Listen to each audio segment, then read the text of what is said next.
চেনিমাৰী বিল আদৰ্শ জাতীয় বিদ্যালয় সিনিয়ৰ ছেকেণ্ডেৰী স্কুলত অনুষ্ঠিত হয় মাতৃ সন্মিলন। শিশুসকলৰ জীৱন গঢ়াৰ প্ৰথম শিক্ষা কেন্দ্ৰ ঘৰখনহে। এগৰাকী মাতৃৰ ওপৰতহে নিৰ্ভৰ কৰে সন্তানৰ ভৱিষ্যত। এগৰাকী নাৰীৰ বাবে মাতৃ হ'ব পৰাটো গৌৰৱৰ কথা, কিন্তু সঁচা অৰ্থত মাতৃত্বৰ গৌৰৱ অৰ্জন সহজ কথা নহয়।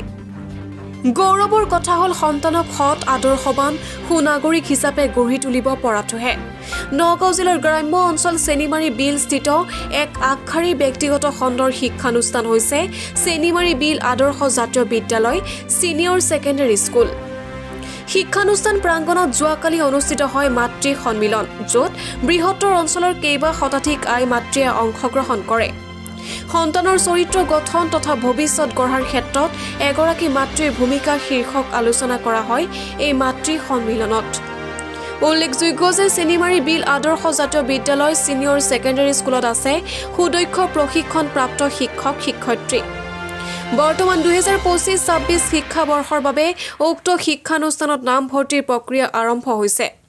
আপোনাৰ সন্তানৰ সুনিশ্চিত ভৱিষ্যত গঢ়াৰ প্ৰতিশ্ৰুতিৰে প্ৰতিষ্ঠা লাভ কৰা চেনিমাৰী বিল আদৰ্শ জাতীয় বিদ্যালয়ৰ এনে মহৎ পদক্ষেপক ভূয়সী প্ৰশংসা কৰে সচেতন মহলে। টুকটুকিৰ পৰা জালালুদ্দিন আহমেদৰ ৰিপৰ্ট, বটদ্ৰৱা লাইভ। চেনিমাৰী বিল আদৰ্শ জাতীয় বিদ্যালয়ৰ সকলো শিক্ষক আমাৰ কোৱালিটেটিভ শিক্ষক আৰু তেখেতসকলক যথেষ্ট আমি প্ৰশিক্ষণপ্ৰাপ্ত দিয়ে আমি ইণ্টাৰভিউ দি পেলাই সিহঁতক এপইণ্টমেণ্ট দিছোঁ। আৰু আমাৰ 2025 আৰু 26 চনৰ একাডেমিক ছেশ্যনৰ এডমিশ্যনৰ কাম চলি আছে। আমি ইচ্ছুক অভিভাৱকসকলক জনাইছোঁ যে আমাৰ বিদ্যালয় কাৰ্যালয়ৰ পৰা আমাৰ এডমিশ্যন ফৰ্ম সংগ্ৰহ কৰিবলৈ এডমিশ্যনৰ কাম চলি আছে অংকুৰৰ পৰা ক্লাছ 9লৈকে। আৰু এটা কথা জনাবলৈ পাই সুখী হৈছোঁ যে এইবাৰ আমি চেনিমাৰী বিল আদৰ্শ জাতীয় বিদ্যালয়ত আমি হায়াৰ ছেকেণ্ডেৰী ফাৰ্ষ্ট ইয়েৰটো অপেনিং কৰিম। আপোনালোকৰ সকলোৰে সহায় সহযোগিতা আমি কামনা কৰিম। চেনিমাৰী বিল আদৰ্শ জাতীয় বিদ্যালয় ছিনিয়ৰ ছেকেণ্ডেৰী উদ্যোগত আজি মাতৃ সন্মিলন আমি আয়োজন কৰিছিলোঁ।